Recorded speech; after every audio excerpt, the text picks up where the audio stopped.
Nifty 50 analysis and దాంతో పాటుగా స్టాక్ని అయితే డిస్కషన్ చేద్దాము. So first Nifty 50 analysis 15 minutes time ఫ్రేమ్లో చూద్దాం. ఎస్టర్డే మనం ఏం చేసాము అంటే ట్రెండ్ లైన్ బ్రేక్అవుట్ అయ్యింది విత్ బుల్లిష్ క్యాండిల్తో అండ్ వాల్యూమ్ కూడా అబవ్ మూవింగ్ యావరేజ్ ఉంది అని డిస్కషన్ చేసుకున్నాం. సో బుల్లిష్ ఉండే ఛాన్సెస్ ఉంది అని.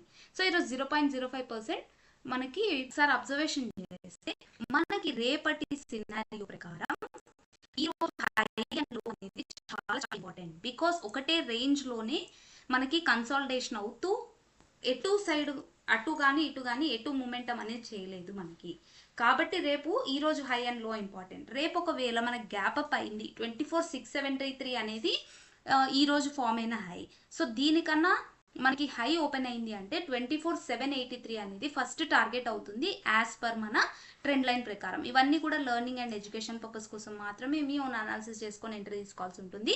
సో మనము ఫ్లాట్గా ఓపెన్ అయింది అని అంటే ఐదర్ 24,673 లేదా 24,608 లెవెల్స్ అనేది మనకి బ్రేక్ కావాలి, ఐదర్ అప్వర్డ్స్ ఆర్ డౌన్వర్డ్స్. లేదు మనకి గ్యాప్ డౌన్ ఓపెన్ అయింది అని అంటే ఇమీడియట్గా మనకి 24,570 బ్రేక్ అయింది అని అంటే మనకి 24,483 లెవెల్ వరకు మూమెంటం ఉండే ఛాన్స్ ఉంటుంది డౌన్వర్డ్ చూస్తే. సో డౌన్వర్డ్ సపోర్ట్గా 24,483 అండ్ అప్వర్డ్ చూస్తే 24,776 అనేవి చాలా క్రూషియల్ లెవెల్స్.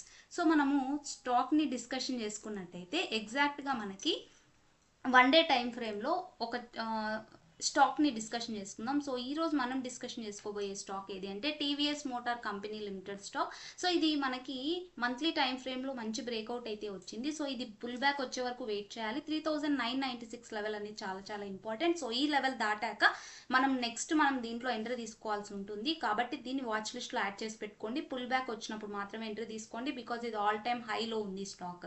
సో ఇవి అనమాట మనకి ఈరోజు stock. So thank you so much for watching. మీరేమైనా ఇది కాక కొత్త స్టాక్ని ఫైండ్ అవుట్ చేసి కమెంట్